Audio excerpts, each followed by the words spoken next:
Okay, good morning. I guess the usual saying is I'm the last person between you and lunch. I suppose here the proper way of saying this would be this is the last person between now and you gambling all the rest of the money so you can walk home.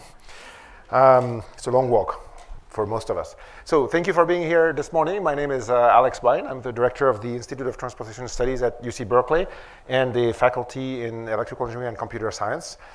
Today I'm going to talk about solving traffic problems using autonomous vehicles. And that's work which has been done at UC Berkeley over the last couple of years with some of the people who are here in the audience. Kathy Zhang, who here is in the front, and Feng Yu, who is somewhere. So if you think about the future of mobility, where mobility is viewed broadly, there's a lot of different visions of what that future might look like. There are insane places like Neom in the north of the Kingdom of Saudi Arabia, which are building a city from scratch with a complete new infrastructure, kind of like what Dubai did a few years ago, but from scratch. There's places like the Jurong district in Singapore, in which the instrumentation of the infrastructure has been pushed to its extreme. And of course, there's a lot of visionary approaches, like CarTube for LA, where you might have high-speed underground traffic for specific types of vehicles through the Boring company, which is a company that is doing that. Hyperloop, which has interesting viability from an economic standpoint. And the future of flying cars is already here, and that is going to happen no matter what. And so one of the questions that people ask when it comes to autonomy of traffic is, in a world of self-driving vehicles where it's 100% of the vehicles are self-driving or X% of the vehicles are self-driving, is the energy footprint of transportation going to be better or worse? And this graph, which used to be the graph that Ruben Sarkar, the Deputy Assistant Secretary of Energy in the previous administration, was showing, which is taken from an article from Don McKinsey and co-authors from UW, gives an interesting answer to that question. And if you read the paper, what you will find is that in the future of autonomy or some form of autonomy, the energy footprint of mobility could go up by 200% or go down by 60%.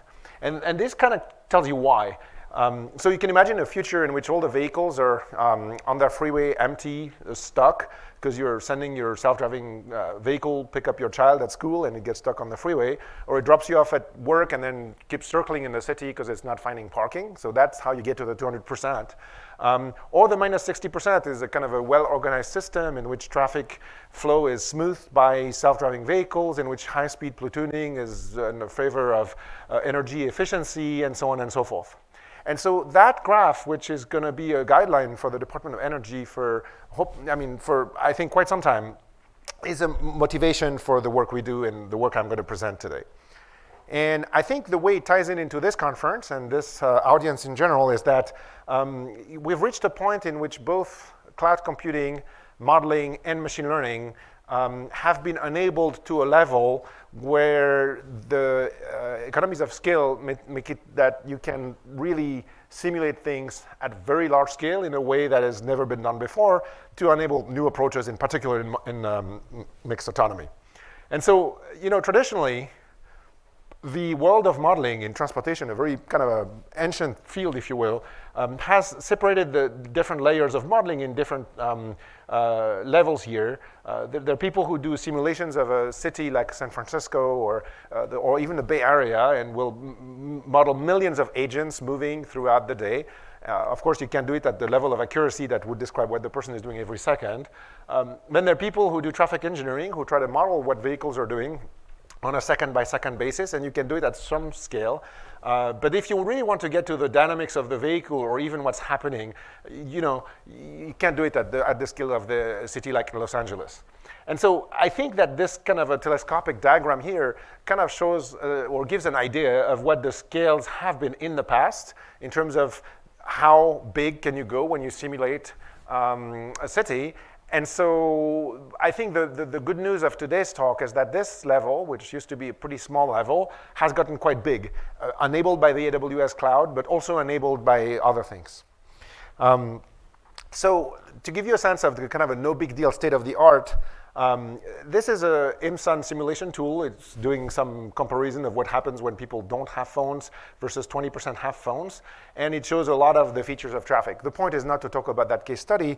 The point is to show that simulation on the I-210 corridor in Los Angeles, and just to give you a sense of the type of scale that are no big deal scales today in terms of simulation.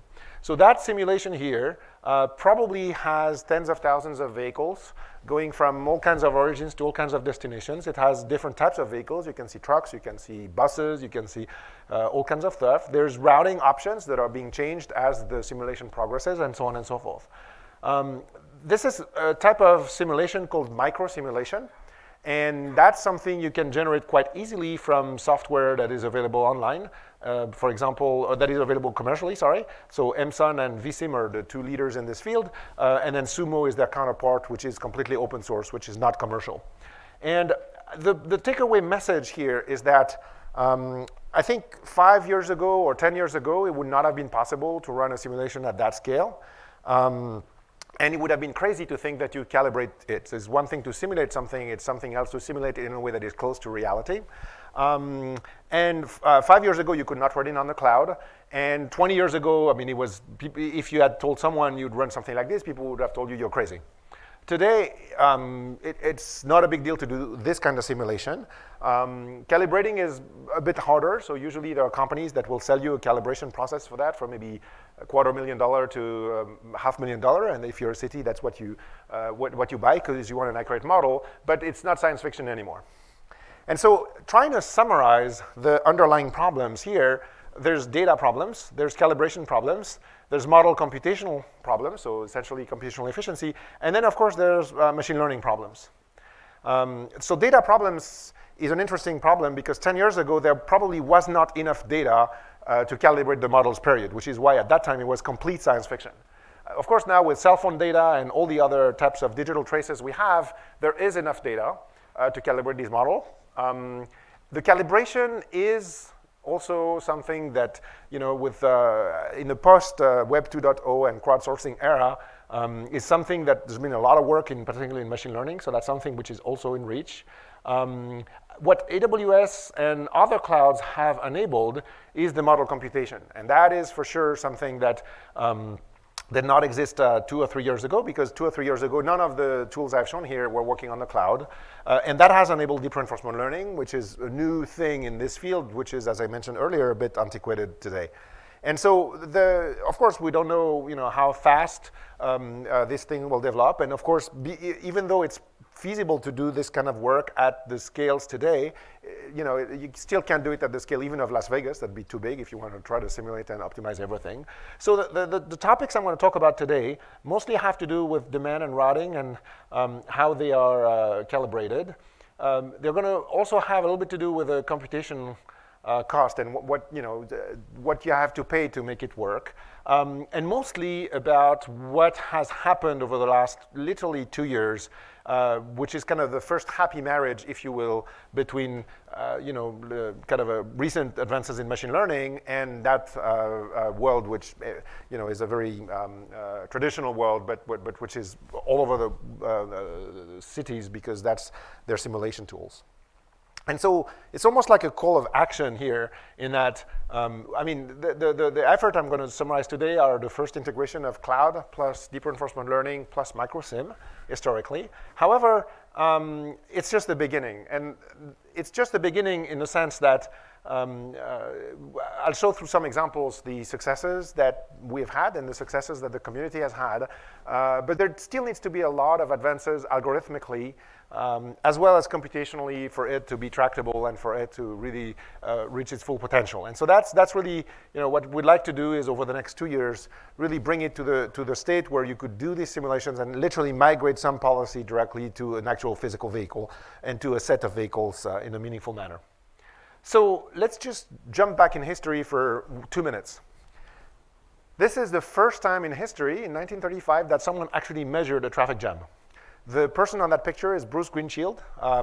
He somehow used to live in Ohio, and there used to be an agricultural festival where people would gather, and there were probably a couple hundreds or maybe thousands of people that would gather to compare their products, their whatever they were selling. And that was enough to create traffic jams, which in Ohio probably had never happened ever before. He measured kind of a first empirical model that ended up being a fundamental diagram. If you Google search a fundamental diagram transportation, you'll find thousands of articles throughout history, almost half a century, who have used it. And it, 20 years later, gave rise to the first dynamic models of traffic, and this is back in the community of hydrodynamics, people modeling traffic like fluids, using partial differential equations and other more advanced mathematical tools that are commonly used in applied math. Then, fast forward almost half a century, Sugiyama in Japan did that interesting experiment that as soon as it was posted on YouTube went viral. Now, viral at the time meant 2 million views. This is 10 years ago. Essentially in that experiment, he asked people to drive in circles at 25 miles an hour, or there was a target limit. And the only directions he gave to people is just follow the person in front of you and keep your distance and don't get in a crash. So it's a pretty boring video to watch. But it is actually pretty amusing that if you keep watching that video, what you will see is that people actually cluster and bundle, and that whole traffic becomes pretty unstable. Unstable in the sense that these guys are stopped now in the back, and these guys are going really fast to catch up, and then at some point, that bottleneck has moved backwards, and essentially there's a backwards moving traffic jam that keeps self-perpetuating. So it's pretty telling, right? You're asking humans to drive at 25 miles an hour, and they can't even do it. But that is the explanation of a lot of the traffic jams that all of you have encountered on the freeways. Like, how many times have you been stuck in your car and you have no idea why? That's one of the reasons. Now, fast forward another 10 years. One of our former students, Dan Work, as with other colleagues, redid the experiment in Arizona. And what they did is they actually inserted a self-driving vehicle in the middle. So right now you can see this arrow is black. That means it's a human driving the car. But at some point, the arrow will turn red, and that's when, so you can see this is happening again. It's pretty bad oscillation. And now it turned red, and somehow what you see is that after a tiny bit of time, that car is able to stabilize the ring. And it's smooth. And you can see there's no more oscillations here. So that's crazy, right? Because that means with essentially 5% of vehicles, I mean, there's hope that you could actually fix a lot of the problems of traffic. At some point, it's going to disengage, and you're going to see that's going to happen again. And they don't do it on purpose. I mean, it says, like, you should try it with your children or with your colleagues or with your students or with whoever. These are pretty easy to create instabilities. OK, there's a fascinating number with that experiment. This is 42% savings in energy. So by inserting one vehicle in that ring, you can save 42% in energy, and that's not modeled, that's actually measured from the OBD2 ports of each of the other vehicles. So of course, it doesn't mean that you can save 42% of energy on freeway traffic, but probably that will translate into 10% of energy in freeway traffic, which if you think about a California freeway carries about 2,000 vehicles per hour per lane. So if you take someone like 101 as like 10 lanes, 5 both directions, that's a ton of energy, that's a ton of gas, that's a ton of savings for the environment. So that's a motivation for why I'm here today, but there's an angle with the cloud and with reinforcement learning that I want to talk about, because right now, all that work that I've shown, the previous work was an experiment. This work is model-based. Model-based means essentially there's a controller that runs in the self-driving vehicle. That controller has a mathematical model of its own vehicle as well as the other vehicles, and then it optimizes using model predictive control or any kind of controller technique that you can use to smooth the traffic. So now, so that means someone actually modeled the whole thing to make the controller work for that whole thing. So that's of course what I want to supersede with machine learning. And so here is another numerical experiment that was run by Kathy Wu, another of our former grad students who is now a professor at MIT. And I'm going to show you the same experiment in simulation and tell you why I'm showing you a simulation now. So this is using the software we developed that I'm going to describe at the end of the talk. And here what you see in this video is essentially the same setting. So we have the ring. The red car is the self-driving car. The blue car is the only car it can sense, so you can only see the person in front of you. And the white cars are just models of humans driving the car. So right now, it's just not automated, and now it just crossed that line, so it's certainly become automated. And what you can see is that the controller manages to achieve the same thing as the experiment. And now the whole thing stabilizes again. So probably now you're wondering, well, if there was an experiment in 2017 that worked, why the hell would you do a simulation in 2018? Because they did it in 2017. And there's one major difference. This 2017 run, that was a model-based controller. Someone had a model of the car and a model of the other drivers, came up with that control algorithm, and optimized the flow and succeeded. This here has no model. This is a policy that was developed by learning how cars behave by using a, quote, black box simulator of the ring and learning without knowing anything about the dynamics of the other cars, just by essentially looking at a reward function and making that reward function better. So in a sense, what happened between the 2017 and the 2018 here is that this was relying on half a century of models and explicit approaches, analytical models of traffic. This essentially is just relying on an accurate simulator. And that's very disruptive, because that means you do not really need to understand what's happening or the dynamics of a vehicle to achieve as good a result as you would with a model-based approach. And for all of you who have worked in model-based fields, you know that at some point that disruption has either completely changed your field or there's a likelihood that it will do so in the very near future. And so same types of saving. Actually, the funny part here is that without the model, you beat the actual model-based approach, but that's not the point really. The point is that this is the beginning of a complete new era in this field and in many fields. Between the first traffic jam measurements I showed you in 1935 and that first experiment, there's like 10,000 articles to model it. Then just on that experiment, on the ring experiment, lots of people have tried to study that. They've even invented funny names for it. They called it Jamiton or phantom jams, or there's all kinds of esoterical names coming from all kinds of universities. And there's at least 1,000 articles more or less focused on fixing that stability. And in a sense, you could argue that the 2017 result, which is pretty disruptive and amazing, it relied a lot on these 1,000 articles. And then with one article, you can beat it by essentially discarding anything that has been done over half a century and just using a calibrated simulator. So that should, at that point, when we realized that, we figured that there's something clearly new and disruptive to be done in this field. And that's when we started heavily investing in building these simulators, making them scale, which is why you need the AWS cloud or any other cloud, and then, of course, using the state-of-the-art reinforcement learning libraries, because that's how you optimize. So you could argue, okay, great deal, right? You just taught a self-driving vehicle to drive in a ring. What's the big deal? So here's another example of some. So now I'm going to show you a bunch of Lego blocks to make it harder and harder and harder. And every time the color scheme is going to be the same, the self-driving vehicle is going to be in red. Whatever it can see is in blue. So for example, this guy can sense the car in front and the car behind. And you'll see in some cases you need to sense everybody. In some cases you don't need to sense everybody, so it depends on the scenario. And then any white vehicle is essentially a model of a human driving a vehicle. You have no idea what it's doing. You can only see its effect through the blue vehicles. So let's try a double ring first. And if you're in the front, you can see that red car here, and you can see what it's doing, right? It's essentially behaving like a jerk by making sure that none of the blue cars it's watching back can pass him, right? And essentially, it's now able to stabilize two rings. Okay, you have to, I know it's really funny, right? But the point is, there's probably a few papers that have tried to do it explicitly, but it's actually really hard, because if you do optimization, you know that Boolean variables cost you a lot of money when you want to solve a mixed integer linear program or any kind of program which has an integer variable. So the point is, there's almost no known article from that half century of work that has managed to, in a convincing manner, do the same thing. Here, it's exactly the same learning algorithm, except instead of training it on a single ring, you train it on the double ring. And it figured out something which you could argue maybe you learn in police academy. Okay, you've now taught the software to be a policeman. But okay, the point here, and you'll see it later, I'll keep doing this. I mean, it's kind of this emergent behavior that the algorithm is able to learn.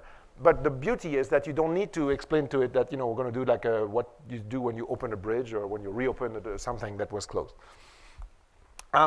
So, of course, that's the real challenge. No, we're not there yet.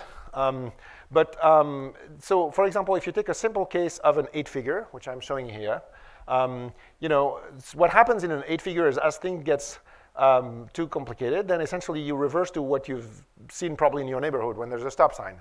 It's like, please go. Okay, no, your turn. You go, man. You go. You go. So this is the most inefficient way, in a sense, to manage an intersection, because that's probably the solution that makes the throughput as small as it can be. But okay, if you only have a stop sign, that's what you can afford as a mayor of a city.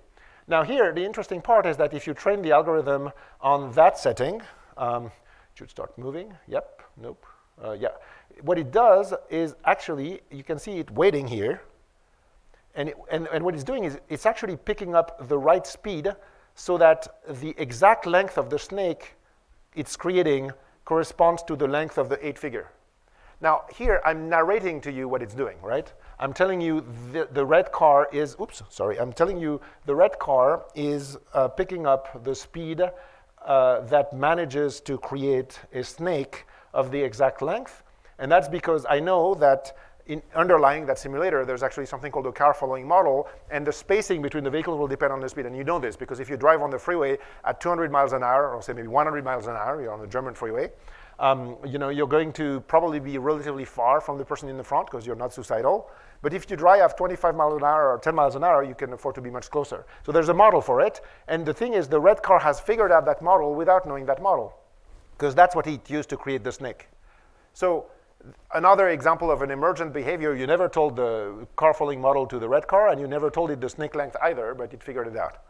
And essentially, you could argue that it kind of rediscovered platooning, because the behavior you see here is essentially platooning. In the case where you don't control, a car comes from the north or the south, and then another car comes from the east or the west, whatever it is, and then they essentially alternate at the stop sign. And here, what it said, it just essentially bundled them, and you can see the throughput is much faster.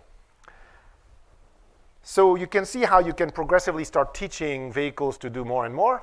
Now here's an example. I cannot really narrate anymore. So now there's a combined routing dash vehicle control problem where vehicles either choose the longer route or the shorter route. And what you're trying to do is you're trying to optimize the efficiency of that intersection here. So if all the vehicles are uncontrolled, they're all humans, then the same thing will happen. Roughly, there's going to be one car go every one at its turn, which is very inefficient. And now, if you insert self-driving vehicles in that mix, then the following happens. You can see that self-driving vehicle comes here, and somehow it's holding for now. And at some point, it will figure out, I don't know exactly why, when it needs to go. Now it's going, so it's going to start releasing the queue. And then there's going to be another queue that will form, and it will hold it again and release it. But I cannot really narrate you in a convincing manner what it's doing anymore. So it figured out something that I cannot even understand, really. Obviously, if you measure the throughput at the intersection, it's more efficient, so it's doing what it's supposed to do. But it has, in a sense, superseded what even the human can interpret. And it's not rocket science. I mean, this is just car traffic here. But that shows you, in essentially, at the point at which you cross, we've crossed the first line where we're able to match what humans do with optimization and control. And now we're crossing a second line where we've essentially gone over the thing that the human can explain rationally. There's a lot of things you can do and explore with this. And one of them is transfer learning. So transfer learning has a lot of different contexts in which it can be used. The first context in which we're interested to using it is, and all of you in your field have probably done that in some form or another, you learn on a specific data set, and then you like to see how you do on a different data set. So which in the context of self-driving vehicles would translate into learning on a scenario or a set of scenarios, and then trying it on a scenario you have not seen. So the simplest way to do this is, could you train self-driving vehicles on a ring? And what would happen if you now deployed them in a new setting they have not seen, such as a merge? Okay, so let's just see that. Okay, I'll just come back to that later. So this is the merge. So you can see these vehicles are merging. And once they're merging, like now, they create this little shockwave here coming in the back. So this is a traffic jam. Let's do another one. It's having a hard time to get in. And then you can see that's piling up on the back of it. And if I just, then you can see even that's propagating backwards now. So that's, in a sense, the genesis of these stop-and-go waves. And you can argue, even on multi-lane freeway, that's what's happening, because when you have on-ramp traffic, that's what's starting to generate bottlenecks, and that's what's starting these self-perpetuating waves. So that's the baseline scenario. You can see it now, it's really propagating backwards. Okay, and these things, they happen. It's not just like a simulation. I mean, there's tons of data that show that happening for real. So the question is, can you, and you get two double now. Here's two, I don't know if you have good vision, you can see those two shock waves propagating backwards. Okay, so same setting now. We're going to inject a small proportion of self-driving vehicles, the red vehicles. And the only thing you can see is the one in front and the one behind, some kind of a radar or vision-based approach here, and try to see if there's any way it could actually do something beneficial from learning through the ring. So same exact setting, but now, once in a while, you're going to see some red vehicle do something here. So you keep injecting the cars, it starts creating the problem. You can see this first one is starting to slow down a bit. Now you can see it's not doing much this time. But this one has completely stopped because it can sense the blue one here and the blue one there. And essentially what it has done is it's learned to be a traffic light. It's like you have just now taught a self-driving vehicle to become a red light or to become a flow smoother or another red light. But there's no red light, obviously. It's just learning that it should stop. But the amazing thing here is that transfer learning is actually pretty successful because it did learn to do it on, it did learn to do it on the ring, but it applied it successfully on the merge, which is really a different scenario. And the other thing to notice is that the amount of red cars it takes to make that flow much smoother is not that high. I mean, I'm not counting here, but we're probably in the 5%, 5%. And we did later some penetration studies, which I will show. So that's another thing which is quite great, is that you don't need to have 90% of the self-driving vehicle for it to become feasible or to become helpful. And so it's not also something that just works in simulation. There's interesting things to be said about automatic cruise control. This is another example that our former student Dan Work, who is now a professor at Vanderbilt, has done. So what he just went to the rental shop and essentially got himself 8 or so cars with adaptive cruise control, and then drove them on an empty street of Tennessee that he blocked for that occasion, and then started to essentially what would happen if you engage all the adaptive cruise controllers in each of the cars, which are different brands, right? And so all of you have probably at some point in your life tried adaptive cruise control, right? It's something that if someone in front of you slows down, it will slow down. It's able to be quite responsive to your needs. But what nobody has really studied is if you put all these cars together with adaptive cruise control, is it good or bad? And in that experiment, this was a pretty scary experiment that they did. So this is the trajectory of the first vehicle, which at some point you reduce its speed, okay? Then the second vehicle reduce its speed even more. Then the next vehicle reduce its speed even more. And okay, you can see where I'm going with that. So essentially that stuff is really amplifying, but that's a bad outcome of automation, if you will. It's a sense saying that these things are nice. They make your life easier if you're the only one using them. But if you put a lot of people like you who are using it at the same time, this can become really dangerous. So he was actually in the last car when I called him on the phone. I didn't know he was doing the experiment. And he's like, hey, I really got to call you back because it's getting really dangerous here. And in fact, it got really dangerous because at some point the ACC disengaged. And in the last car, I mean, he was oscillating between, probably 70 miles an hour to try to catch up with the previous one, and then 20 miles an hour when he was piling up, and that got really dangerous. So there's something to be said about automation, and there's something to be said about coordination here. Because the point is, this is extremely inefficient. This is supposed to make you more comfortable and more efficient when you're by yourself. But in coordination, it's really bad. And that is something that is probably happening on freeways. Like, there are freeways where a lot of people have their ACC. There's an exhausting day of work. They go back home. They're tired. And it doesn't take many of them to make this much worse. And so going back to that example I was showing with the merge, and so I'm going to just go back a few slides to show you this again. So with this setting, okay, so the point is that what the merge did is it essentially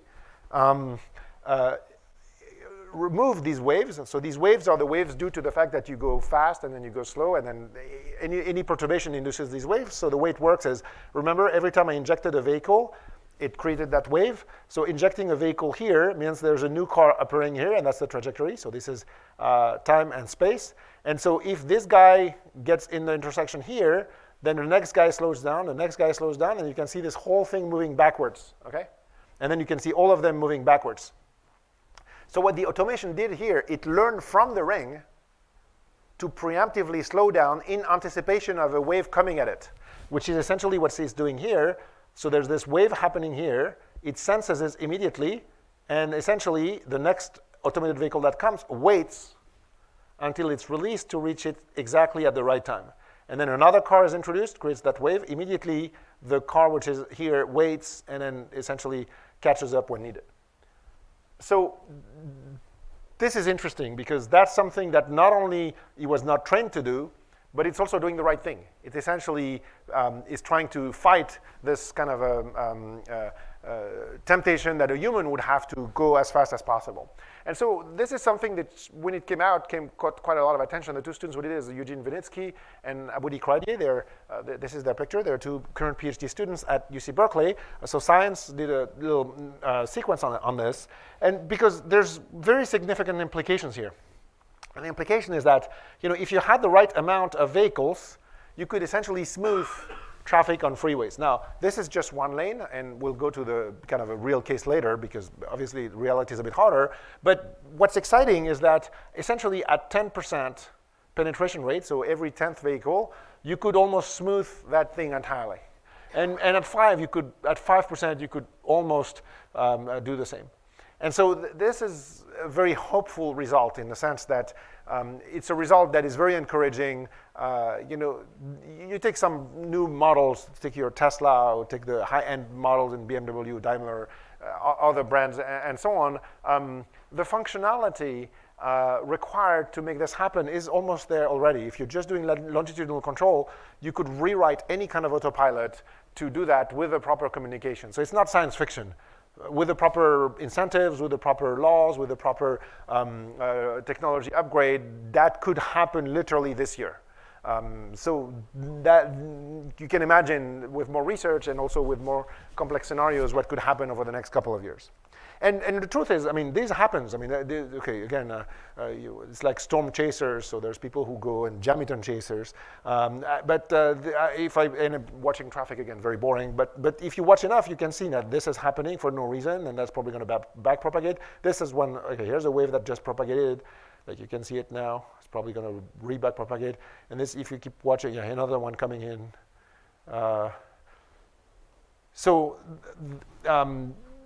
Nobody has been able to make an actual quantification of how much energy is wasted there. But based on the preliminary results we have, okay, now it's going backwards again. Based on the preliminary results we have, it's very likely that on a freeway like this, you could probably save at least 10% energy, which again is extremely high. Of course, the grand challenge would be, well, what if you could do this for scenarios which are way more complex? And so for those of you who've ever been to the San Francisco Bay Area, I'm sure you've driven through the Bay Bridge at some point, and you probably have seen this. This is the metering lights. This was installed in the 1970s. This was high-tech at the time. This made people really upset because they didn't realize why stopping at a red light would make it faster on the bridge later. Of course, now it's completely socially acceptable, and probably people even understand why. But just think backwards for a minute as to people were actually protesting this. When this was being installed. In the 80s, a faculty named Dolph May at Berkeley was the first one to do an adaptive controller for this metering light, so model-based approach for controlling the flux. It's really greatly improved the efficiency of the bridge over the decades to follow. But if you think about the way it works, it's actually pretty basic in the control, because the only thing it can do is there's this line here, and based on the traffic signal, either the car go through or don't go through, and that's the only control point you can essentially actuate if you want to manage the flow onto the bridge. So it's a pretty weak control mechanism, if you will, in the control theoretic sense of the term, in that once people are passed, you can't control them. And so here, what the approaches like the one I've shown before would enable is this type of approach. So on the right, you have what would happen if you just let people go. And at some point, inevitably, they clog. That's called a bottleneck, and that creates something called a capacity drop. That's a phenomenon which has been known for decades in traffic engineering. But if you selectively hold the vehicles, according to this, which again I cannot describe because this is something learned from deep reinforcement learning, so there's no interpretable thing here, is that somehow it figured out how to distribute the holding cars, then it never clogs, and it's actually way more efficient. Now, of course, this is going to probably create road rage or people shooting at empty cars that are holding them. I mean, socially, no. I mean, so this is the beginning of maybe the war of the roads, where people start shooting at each other's cars. But it's not. I mean, think about it. 80 years ago, when the first person showed up at an intersection, saw a traffic light. Of course, the intersection was empty. It's red, so they have to stop, and they're probably pretty pissed that they have to stop because there's no reason to stop. There's nobody there. And of course now, well, there are countries in which you don't respect the traffic laws and the traffic lights, and I might come from one originally. But in general, people have accepted the existence of red lights and usually stop at red lights. So it is going to take some time before people accept that suddenly there is a really annoying vehicle that potentially is actually empty because it's a robocar that is in front of you and not moving for the greater good. And that might be even harder to accept if there's actually someone in this car who has volunteered his car to be a flow pacifier. But that will happen at some point, and that's one thing we're really excited to work on because I think this is the future of traffic control. So, of course, this is all in software. And before you start to wreck hardware, you try it in model work. So we started working with my good friend Andreas Malikopoulos from the University of Delaware on what we used to call the mini city or the scaled city. And so the scaled city is a model of the city that he built to essentially start to see how to migrate software algorithms into hardware, which all of you who have done any hardware work in robotics know is really hard. Very important feature, it has a French cafe, which actually serves croissant if you look on the terrace. And this is my daughter Miriam, because of course the kids love that because they can go to the basement and they can drive the cars remotely from the basement through a visual interface. It's actually really awesome. And that's something that Andreas routinely uses to essentially study human-machine interface. The point here is not to show the test bed. The point, which is amazing, and if you're in Delaware, it's worth stopping by. It's really awesome. But the point is to show that the next stage of this work was to be able to demonstrate the policy transfer, where now you're really transferring the policy to hardware. And that's work that Kathy Jank, who is here in the front row, and Eugene Vinitsky, who is currently interning at Tesla, did work on. And so what I'm going to show here, I'm going to try to narrate it, even though that's not exactly what happened in the reward function, but try to give you a narratable depiction of that movie. On the left, you'll see a baseline scenario in which there's a given demand profile on the roundabout. So there's cars coming here, cars coming out, coming here. They're all going this way, and you try to, it's not exactly what we did in the reward function, but you try to essentially push the car as fast as possible outside of the roundabout. So if you're just humans, then essentially it's going to be a selfish thing. People come in, try to enter this as fast as possible. Whoever comes first gets the first pass, and then that creates some form of inefficiency. And then on the right is going to be the same scenarios, but the blue cars are playing the role of these flow pacifiers. And what I'm asking you to watch when I play the movie is the exit time of the last vehicle that exits the roundabout. And you will see that in the case of the reinforcement learning, that time happens earlier. So you can see these vehicles entering here, and somehow what happens is these vehicles are being held here, and the Hummer, which is going to be the last one exiting here, essentially happens to be the last one when here is overtaken the two at the roundabout, resulting in the fact that these guys exit later. So okay, this is still a simple scenario, but the point of this scenario is to show that you can do transfer learning efficiently into hardware, even though obviously the goal being to learn in software and develop in hardware and run in hardware. Now, I want to finish the talk by talking a little bit more about future things we're interested in, and in particular end-to-end pixel learning, because it ties in very nicely with some of the work done in the video game industry. And this work was done by Fengyu Wu, who is sitting in the back of the room here. So from a classical modeler's perspective, trained in the physical sciences, and from a classical optimization and controls person, I've already committed a very big and bad crime, which is essentially I got rid of the model in the genesis of the algorithms I've shown before. And that usually would freak out anybody classically trained in control, such as myself, or in optimization, because I think part of the benefits of using a model-based approach that at least people resonate with both in industry and in academia is that you can prove something about it. And a lot of the work in optimization, in control, and even in some subfields of machine learning have to do with proving that if you believe that model is good within this bound, so find your robustness margin in whatever norm you prefer, then you can prove that the system behaves that way. And that, in a sense, you can argue has been discarded as soon as I started to not use the model and train the policies by software. Now I'm going to commit another crime. I'm going to actually remove the state space. So state space is what's commonly referred to in control theory or optimization as the state of your system. So position, acceleration, lane, altitude, whatever parameters. So traditionally refers to as XT in control theory or ST in machine learning, different notations for the same thing.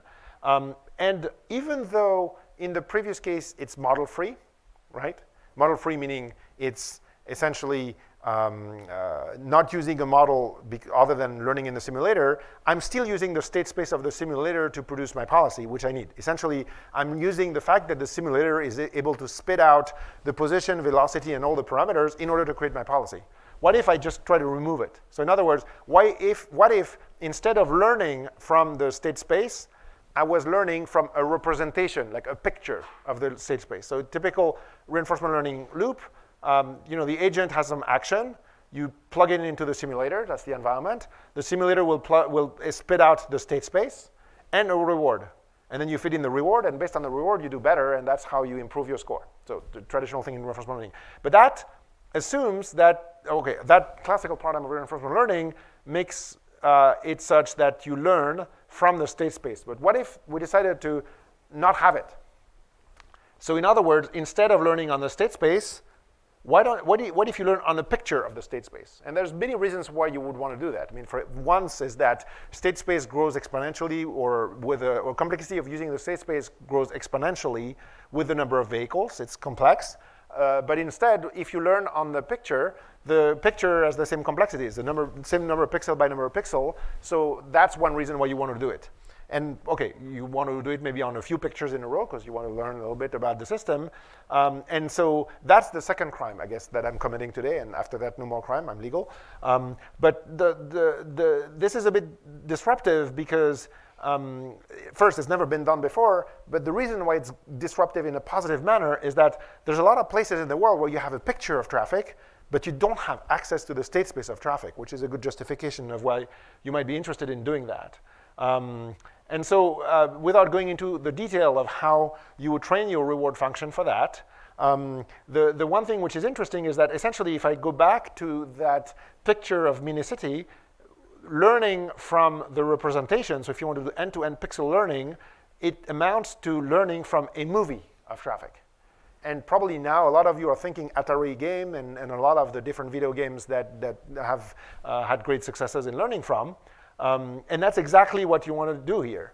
And one of the reasons why you would want to do this is that in many cases, it might be easier to get access to that representation of traffic in addition to potentially streamlining the complexity of the process of doing it. So learning from the pixels or learning from the rendering of traffic amounts to learning from this. And this is maybe not completely realistic because if you ever wanted to learn this, in a sense, it might mean that you want to hover a helicopter over the city, keep filming and learning from that. So the real objective maybe is not so much to learn from a centralized view of the city, if you will, but maybe from a decentralized view where it's fair to assume that what you should know about is not so much the city itself, but what the vehicle sees. So these little circles here, or disks, are essentially whatever a vehicle at the center of the circle can see. So it's the same, it's an excerpt of that movie, but you can see the circles moving. Because that's fair. I mean, you think about any car today has a lot of cameras, has abilities to sense around itself, has the ability to also communicate with the infrastructure, and is connected. And so part of the work that Fengyu has been doing over the last 6 to 12 months is understanding how the performance of the learning algorithm, such as the one I've shown before, translates if now you commit that second crime, which is essentially removing the state space and learning from the pixels. And the good news is that this works quite well. And in fact, so I'm showing the performance in the previous slide here. But the preliminary results we have is that both on the circle case that I showed before and on the 8-figure that I showed before, the results are already comparable. And so that's the second disruption. I mean, I think it was pretty shocking already to a lot of people that you could do a better job at the ring without a model than if you had a model. That's shocking. But now what's even more shocking is that you don't even need the state space of the ring. You just need a picture of the ring.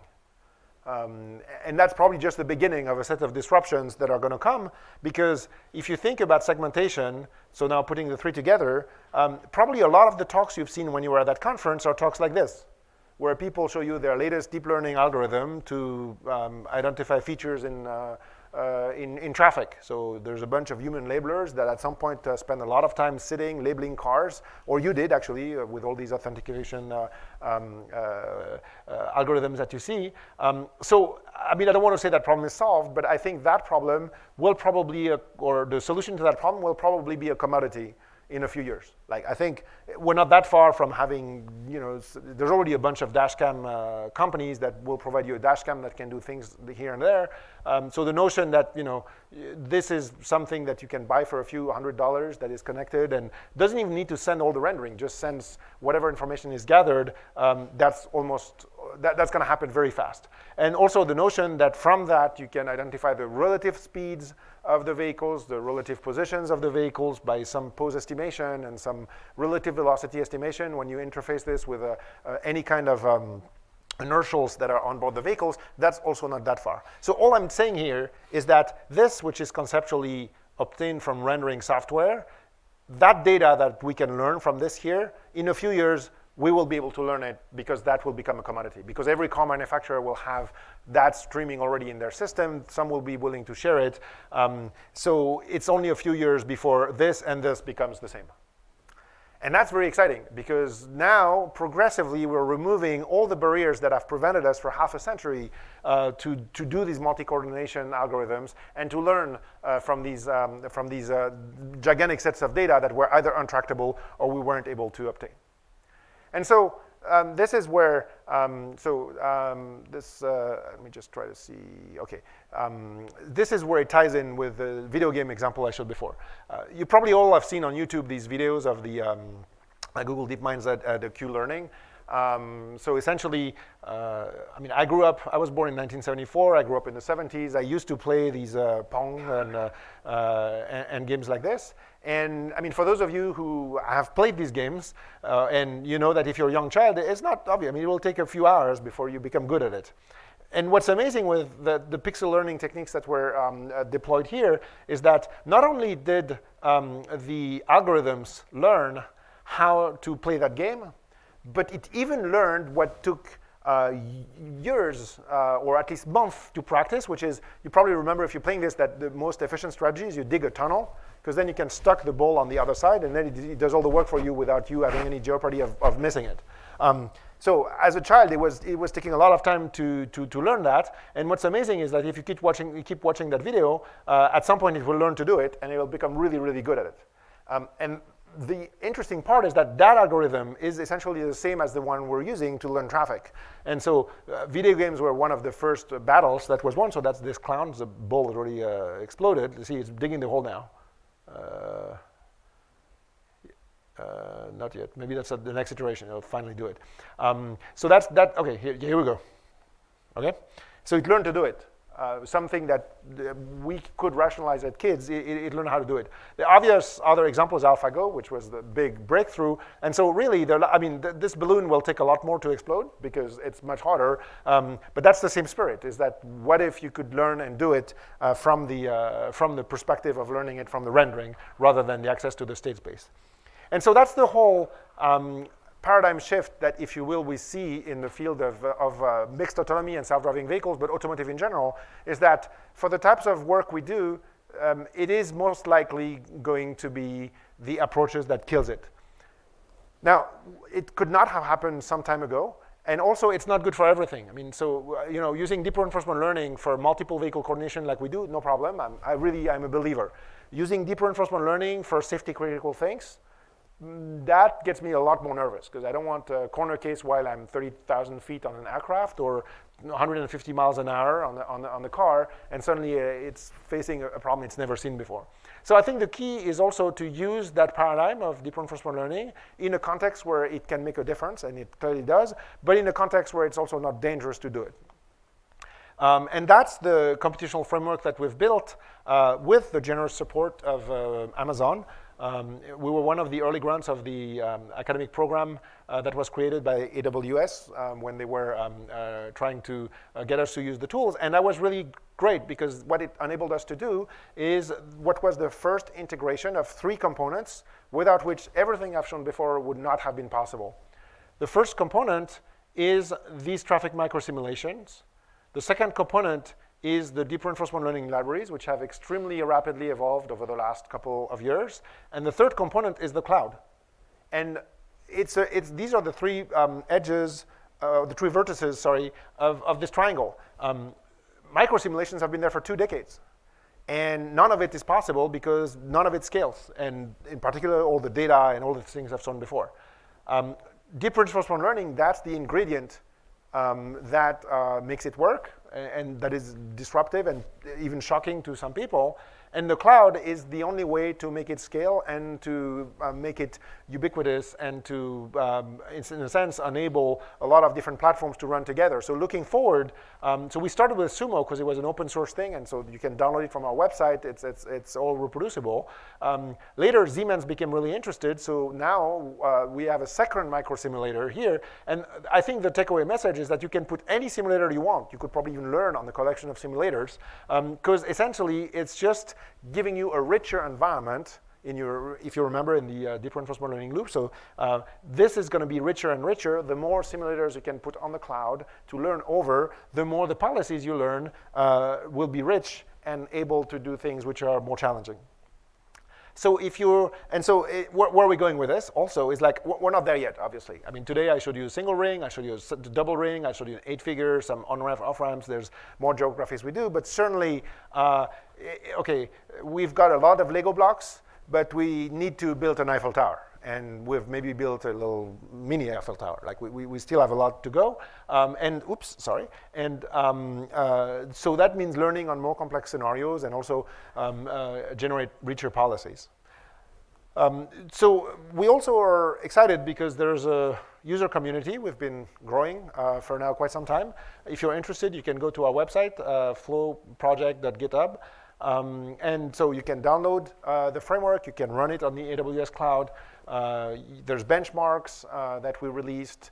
There's starter problems. So it's hopefully we'll be able to grow a community and in turn be able to develop new tools that can migrate to hardware. I think the exciting thing this year for us is that there's a lot of automotive companies that have started to really pay attention to this because, again, it's not science fiction. There's at least 10 models today that can support some of the algorithms we've done. That doesn't mean it rolls tomorrow because there's issues of certification. You can't just do whatever you want with it. But it's not long-term science fiction. It's really something which is around the corner. And maybe this is the second to last slide I want to show. I mean, many of you have used Mujoko and have, if you're a roboticist, the process of benchmarking is something you're familiar with because you want to essentially benchmark your algorithm versus other algorithms. So last year at Coral, we released the first traffic benchmarks, which you'll recognize from the earlier part of the talk. And that's exactly the point, is that the debate between model-based and not model-based, or physical domain-based and simulation-based, I mean, that debate will never stop. And that's a philosophical debate. It's a healthy debate because the truth is the optimal point is probably in the middle. It's neither on one end or the other. But that's exactly why we want benchmarks. So in the same way that Mujoko enabled a whole slew of interesting scientific production because it enabled people to benchmark on specific cases of robotics, what we hope to achieve, and hopefully with a lot of you contributing, is growing the set of benchmarks that can be used to essentially enable all algorithms to compete, and not only deep reinforcement learning based algorithms, but all algorithms, model-based or other approaches. Finally, again, want to really re-express my warmest thanks to Amazon for their support, for inviting me to this conference, and also tell you we're trying to grow our community. So obviously we're a small group. There's 10 PhD students. We can't do workshops all the time, but we are trying to do more and more tutorials because we're receiving a lot of interest from automotive, the private sector, other universities, and even government organizations. So the next one we're doing is on the French Riviera, if you are interested in going to an exotic place for, legally for your work, to work, right? So we're going to do our next tutorial there in Nice, in France, a little bit later this year. So I think I'm out of time, or nearly out of time, and I think now is the time for everybody to go and gamble all their money. Thank you.